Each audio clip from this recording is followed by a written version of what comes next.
Hello, कैसे हैं बच्चे लोग। उम्मीद करते हैं ऊपर वाले की दुआ से बहुत अच्छे होंगे आप लोग। और आज हम लोग इस वीडियो में बात करेंगे रिटर्न ऑन इन्वेस्टमेंट कैसे निकालेंगे। रिटर्न ऑन इन्वेस्टमेंट या रिटर्न ऑन कैपिटल एम्प्लॉयड है ना। रेशियो एनालिसिस में प्रॉफिटेबिलिटी रेशियो में एक आता है रिटर्न ऑन इन्वेस्टमेंट या रिटर्न ऑन कैपिटल एम्प्लॉयड। ये कैसे निकालेंगे ये देखेंगे, उस पर आधारित एक क्वेश्चन है, उसको हम लोग सॉल्व करेंगे आज। देखिए बच्चे लोग, क्वेश्चन क्या है। From the following information calculate return on investment या return on capital employed. Information दिया हुआ है net profit for the year 80,000, equity share capital 1 lakh, fixed assets 2 lakh, 10% debenture 40,000, current assets 1,10,000 and current liabilities 30,000। ये क्वेश्चन दिया हुआ है और इसके आधार पर हम लोग को रिटर्न ऑन इन्वेस्टमेंट निकालना है। तो मेरे जितने भी प्यारे प्यारे बच्चों, ये वीडियो जो भी देख रहे हैं, हम शुरू से रेशियो में आपको बता रहे हैं कि जो भी रेशियो निकालना है, पहला काम हम लोग करेंगे कि उस रेशियो का फॉर्मूला लिख लेंगे। वो रेशियो के लिए क्या फॉर्मूला चाहिए वो खोज लेंगे, लिख लेंगे और फिर देखेंगे कि वो रेशियो में जो दो चाहिए हमको वो कैसे निकलेगा, है ना।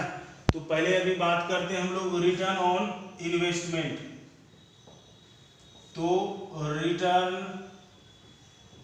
ऑन इन्वेस्टमेंट या इसी का दूसरा नाम होता है रिटर्न ऑन कैपिटल एम्प्लॉयड। इसका फॉर्मूला होता है बच्चे लोग कि net profit before interest tax and dividend. Net profit before interest tax and dividend बटे कैपिटल एम्प्लॉयड बटे कैपिटल एम्प्लॉयड इंटू 100। तो अब हम लोग को यहाँ पर खोजना है कि ये net profit before interest tax and dividend capital employed है ना। तो यहाँ दिया हुआ क्या क्या है कि profit, net profit for the year 80,000। अगर आपको नेट प्रॉफिट दिया हुआ है तो इसका मतलब होगा कि उस नेट प्रॉफिट देने का मतलब है कि उसमें ये इंटरेस्ट टैक्स वगैरह घटाया हुआ है। यानी नेट प्रॉफिट का मतलब net profit after interest after tax है। और हम लोग को यहाँ चाहिए क्या, नेट प्रॉफिट बिफोर टैक्स। तो पहले हम लोग वो निकाल लेंगे नेट प्रॉफिट बिफोर टैक्स। देखिए नेट प्रॉफिट कितना दिया हुआ है, तो दिया हुआ है नेट प्रॉफिट 80,000। तो नेट प्रॉफिट क्या बोले कि ये आफ्टर है। नेट प्रॉफिट मतलब net profit after interest tax. Net profit interest और टैक्स घटाने के बाद का दिया हुआ है, ये हम लोग को चाहिए। या नेट प्रॉफिट बिफोर चाहिए, घटाने से पहले का चाहिए।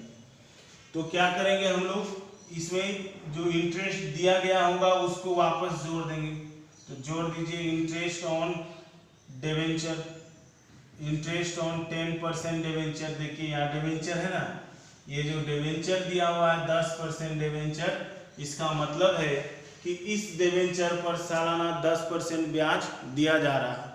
तो वो जो ब्याज दिया गया होगा, इंटरेस्ट जो दिया गया होगा, उसको हम लोग यहाँ पर वापस जोड़ देंगे। कितना है, 40,000 डिवेंचर है और कितना परसेंट इंटरेस्ट है, 10%। तो 40,000 का 10% कितना हो गया, 4,000। तो ये जो जोड़ के आ गया 84,000। ये हो गया हम लोग का नेट प्रॉफिट बिफोर इंटरेस्ट। ये निकल गया हम लोग का नेट प्रॉफिट बिफोर इंटरेस्ट। इसी तरह क्या करेंगे, टैक्स घटाया हुआ होगा तो टैक्स जोड़ेंगे तो वो आ जाएगा net profit before interest and tax. फिर अगर डिविडेंड घटाया हुआ होगा तो डिविडेंड जोड़ देंगे। तो चूंकि यहाँ इस प्रश्न में क्या है, टैक्स और डिविडेंड के बारे में कोई सूचना दिया हुआ नहीं है, तो हम लोग इसी को नेट प्रॉफिट बिफोर इंटरेस्ट को ही मान लेंगे, net profit before interest tax and dividend.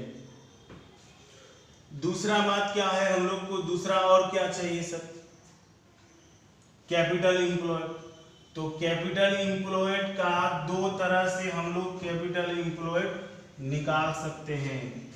दो तरह से मतलब एसेट साइड से भी निकाल सकते हैं और लायबिलिटी साइड से भी।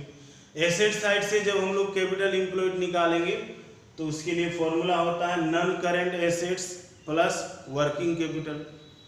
अगर लायबिलिटी साइड से निकालेंगे तो share holders fund plus non current liabilities minus non trade investment minus fixed shares assets. तो चूंकि यहाँ एसेट्स वगैरह दिया हुआ है, fixed assets, current assets, current liabilities दिया हुआ है, तो हम लोग एसेट साइड की तरफ से निकाल सकते हैं। तो क्या होता है फॉर्मूला, कैपिटल एम्प्लॉयड बराबर नॉन करेंट एसेट्स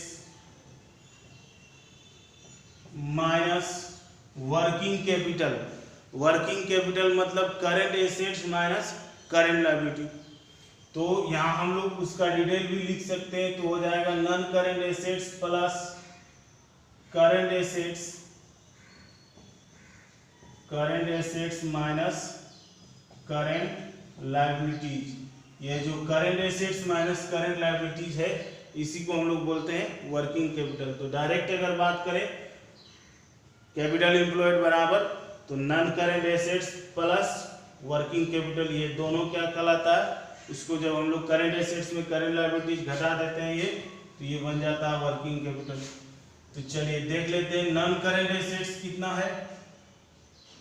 तो नॉन करेंट एसेट्स में यहाँ एक आइटम आपको आ गया क्या, फिक्स्ड एसेट्स। दूसरा तो कोई है नहीं, देख लीजिए शुरू से net profit for the year 80,000, इसका काम इधर हो गया। इक्विटी शेयर कैपिटल है, तो जब हम लोग एसेट साइड से निकालेंगे तो इक्विटी शेयर कैपिटल का कोई काम नहीं है। फिक्स्ड एसेट्स, ये फिक्स्ड एसेट्स जो है यही है नॉन करेंट एसेट्स। और क्या दिया हुआ है, डिबेंचर, तो वो लायबिलिटीज हो गया। करंट एसेट्स दिया हुआ है और क्या दिया हुआ है, करंट लायबिलिटी। तो चलिए फिक्स्ड एसेट्स कितना है सर, फिक्स्ड एसेट्स है 2 लाख प्लस करंट एसेट्स दिया हुआ है 1,10,000 माइनस करंट लायबिलिटीज दिया हुआ है 30,000, है ना। तो जोड़ घटा कर दीजिए, 2 लाख और 1,10,000, 3,10,000, 3,10,000 में 30,000 घट गया, 2,80,000। ये हम लोग का निकल गया क्या, कैपिटल एम्प्लॉयड। तो जो चाहिए हम लोग को net profit before interest tax and dividend वो भी निकल गया है, कैपिटल एम्प्लॉयड चाहिए वो भी निकल गया।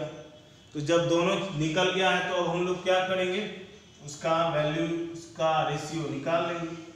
तो return on investment, return on investment को शॉर्ट में लिख सकते हैं। रिटर्न ऑन इन्वेस्टमेंट बराबर क्या है, नेट प्रॉफिट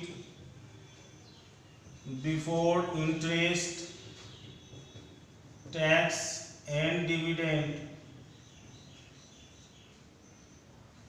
बटे कैपिटल एम्प्लॉयड इंटू 100, है ना। तो देखिए कितना है नेट प्रॉफिट बिफोर, 84,000 गुना 100 बटे कैपिटल एम्प्लॉयड कितना निकला, 2,80,000। काट दीजिए 0 0 1 0 इधर भी कट गया, 28 84 3 9 30, यानी 30%। ये निकल गया हम लोग का रिटर्न ऑन इन्वेस्टमेंट, ठीक है। तो उम्मीद करते हैं हम कि ये जो हम बताएं आपको समझ में आया।